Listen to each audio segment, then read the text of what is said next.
భారత చైతన్య యువజన party BCY party అధ్యక్షులు వారు, గౌరవనీయులు జాతీయ అధ్యక్షులు బోడే రామచంద్ర యాదవ్ గారు రాష్ట్రంలో బడుగు బలహీన వర్గాల కోసం రాజ్యాధికారం చేదిక్కించాలనే లక్ష్యంగా ఈరోజు పోరాటం చేస్తున్నటువంటి పోరాటానికి స్ఫూర్తితో ఆయన ప్రజల కోసం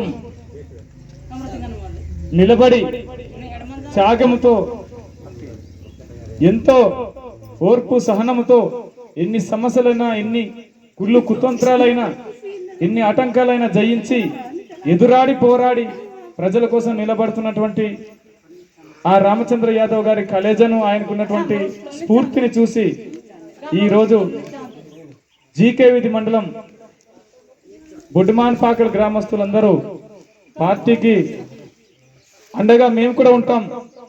రామచంద్ర యాదవ్ గారి ఆధ్వర్యంలో జిల్లా అధ్యక్షులుగా పనిచేస్తున్నటువంటి సమస్యల మీద పోరాడుతున్నటువంటి రాజన్ గారికి మేము కూడా అండగా ఉంటాం.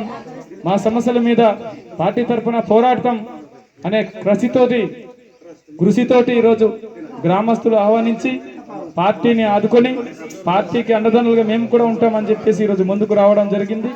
ఈ సందర్భంగా పార్టీలో చేరినటువంటి ప్రతి ఒక్కరికి పేరు పేరున ప్రత్యేక ధన్యవాదాలు తెలియజేస్తూ, ఏ సమస్య ఉన్నా తప్పకుండా పార్టీ మనకు అండగా ఉంటుంది. రామచంద్ర యాదవ్ గారు ఖచ్చితంగా మన సమస్యల మీద మాట్లాడతారు. ఆయన సారథ్యంలో జిల్లా అధ్యక్షులుగా నేను ఖచ్చితంగా మాట్లాడుతాను. మీ ప్రతి సమస్య మీద పోరాటం చేయడమే మా యొక్క లక్ష్యంగా పనిచేస్తామని మీ అందరి ముందు మరి ఇంకా రానున్న రోజుల్లో పార్టీ బలోపేతం గ్రామాన్న ఆహ్వానం పలుకుతుంది. ఖచ్చితంగా జిల్లా వ్యాప్తంగా భారత చైతన్య యువజన పార్టీ ఖచ్చితంగా బలపడుతుంది.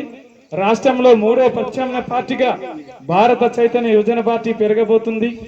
ఏవైతే వారసత్వ రాజకీయాలు, కుటుంబ రాజకీయాలు చేస్తున్న పార్టీలు ఉన్నాయో ఈ పార్టీలన్నిటి కూడా బంగాళాఖాతంలో కలిపే ఏదైతే తమిళనాడు ఎలక్షన్స్ లో ఏ రకంగా అయితే 3వ ప్రత్యామ్నాయ పార్టీ టీవీకే గెలుపొందిందో అదే దిశగా ఆంధ్రప్రదేశ్ లో కూడా భారత చైతన్య యువజన పార్టీ 3వ ప్రత్యామ్నాయ పార్టీగా ఎదగబోతుందనే సత్యం మీ అందరికి తెలియజేస్తూ, దీనికి కార్యాచరణతో కార్యసిద్ధితో బడుగు బలహీన వర్గాలకి రాజ్యాధికారం అందించాలి.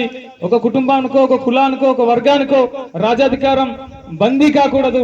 ప్రతి ఒక్క వర్గం రాజ్యాధికారం చేజిక్కించిన తర్వాత ప్రతి ఒక్కరు నాయకులుగా, ప్రతి ఒక్క సామాజిక వర్గం రాజకీయంగా ముందుకు వచ్చినప్పుడు మాత్రమే ఈ రోజు గ్రామాలు కావచ్చు, మండలాలు కావచ్చు, జిల్లాలు కావచ్చు, రాష్ట్రం కావచ్చు, దేశం కావచ్చు బాగుపడుతుందనే సంకల్పంతో ఈ రోజు భారత చైతన్య యువజన పార్టీ ప్రజల పక్షాన పోరాటం చేస్తుంది.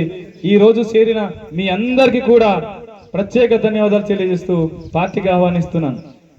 బోడే రామచంద్ర యాదవ్ గారి నాయకత్వం వర్ధిల్లాలి. బోడే రామచంద్ర యాదవ్ గారి నాయకత్వం. జై బీసీవై, జై బీసీవై.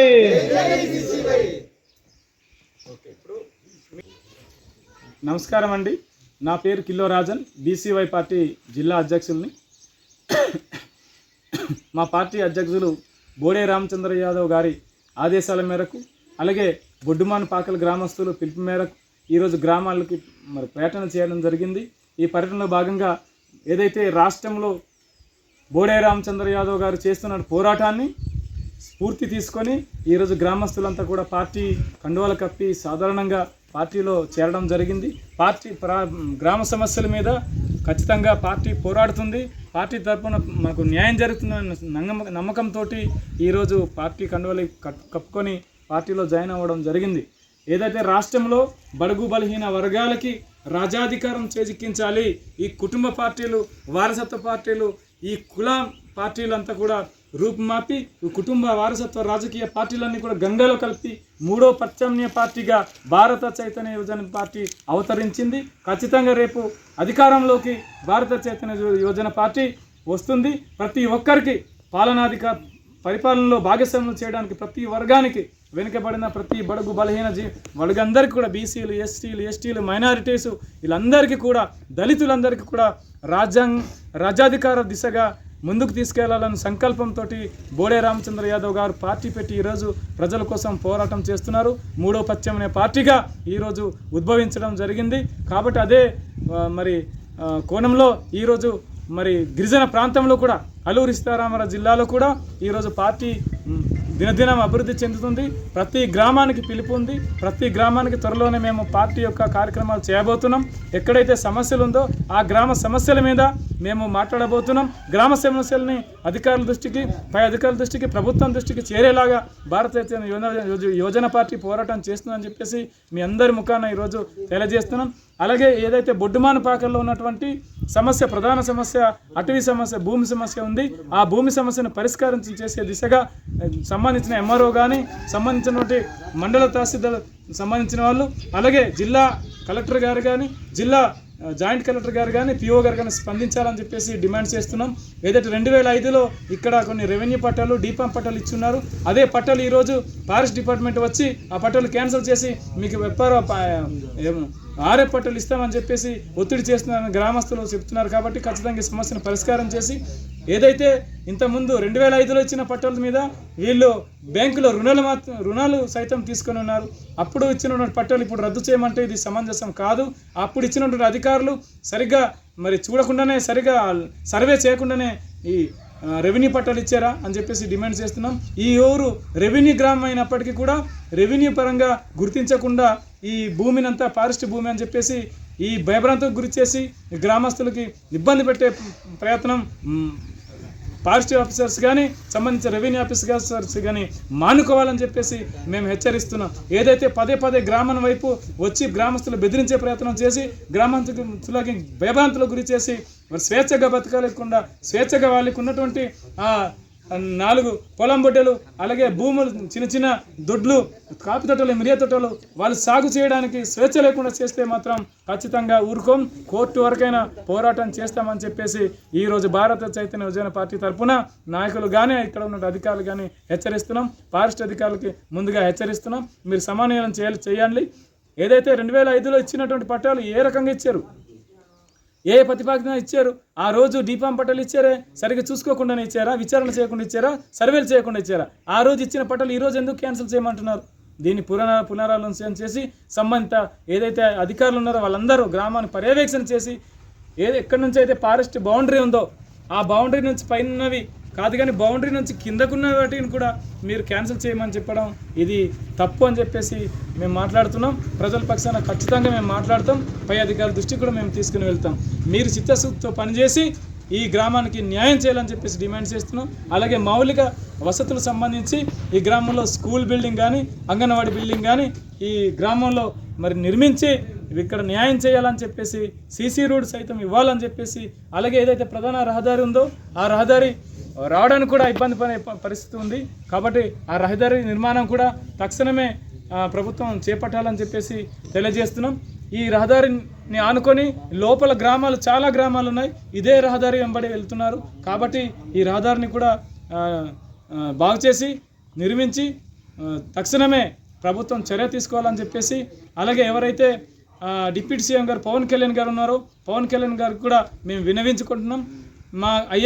మీరు ఫారెస్ట్ ఏదైతే ఫారెస్ట్ సంబంధించి అడవితలను ఆ బాట ఉందో అడవితల బాటగా ఈరోజు ప్రతి గ్రామానికి రోడ్డు వెళ్ళే ఆలోచనతో ఉన్నామని చెప్తున్నారో దాన్ని మీరు ఆ సంకల్పం నెరవేర్చాలని మేము తెలియజేస్తున్నాం. అలాగే అటవీ శాఖ మంత్రి వర్యులుగా మీరు ఉన్నారు కాబట్టి మా అడవి బిడ్డలకి, ఆదివాసీలకి అటవే జీవనాధారం, అటవే మాకు బ్రతుకు. కాబట్టి అటువంటి అడవిని ఆదివాసీల బిడ్డల నుంచి దూరం చేసే ఆలోచన మీరు చేయవద్దని చెప్పేసి మేము తెలియజేస్తున్నాం.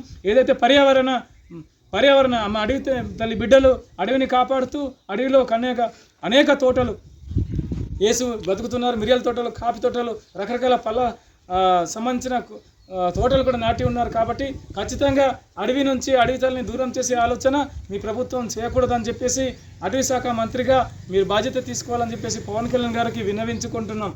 ఏదైతే మాకు అడవి ఉందో అడవే మాకు ఆధారం, అడవే జీవనాధారం. కాబట్టి అడవిని కాపాడే దిశలో మాకున్న హక్కులు, మాకున్న చట్టాలు, మాకైతే 1 of the 70 ఉందో ఈ 1 of the 70కి చట్టాన్ని కాపాడే దిశగా ప్రభుత్వం సమాలోచన చేయాలని చెప్పేసి తెలియజేస్తూ మీకు మరొకసారి మా ఆదివాసీల బిడ్డల తరఫున రిక్వెస్ట్ చేస్తూ ప్రతి గ్రామానికి రోడ్డు సౌకర్యం కల్పించాలని, ప్రతి గ్రామానికి అంగన్వాడీ సదుపాయం కల్పించాలని, ప్రతి గ్రామానికి స్కూల్ సదుపాయం కల్పించాలని చెప్పేసి తెలియజేస్తూ సెలవు తీసుకుంటున్నాను. జై మిత్రులందరికీ, మీడియా మిత్రులందరికీ కూడా ప్రత్యేక ధన్యవాదాలు తెలియజేస్తూ నేను మీకిలో రాజన్ని, బీసీవై పార్టీ అల్లూరి సీతారామరాజు జిల్లా ఇన్ఛార్జిగా పనిచేస్తున్నాను. ఈరోజు ఏదైతే బోడే రామచంద్ర యాదవ్ గారి ఆదేశాల మేరకు ఈరోజు గ్రామ పర్యటన చేయడం జరిగింది. జీకేవిధి మండలం బుడ్డుమానుపాకల గ్రామంలో గ్రామస్తుల పిలుపు మేరకు ఈ గ్రామానికి విచ్చేసి గ్రామ సమస్యల మీద ఈరోజు మాట్లాడడం జరిగింది. దయచేసి ఈ పాలక పక్షాలకి, దయచేసి అధికారులకి నేను విన్నవించుకుంటున్నాను పార్టీ తరఫున. ఈ గ్రామానికి చాలా సమస్యలు ఉన్నాయి. మంచినీటి సమస్య, అలాగే రోడ్డు సమస్యలు ఉన్నాయి. అలాగే గ్రామంలో ప్రధానమైన సమస్య భూమి సమస్య ఉంది.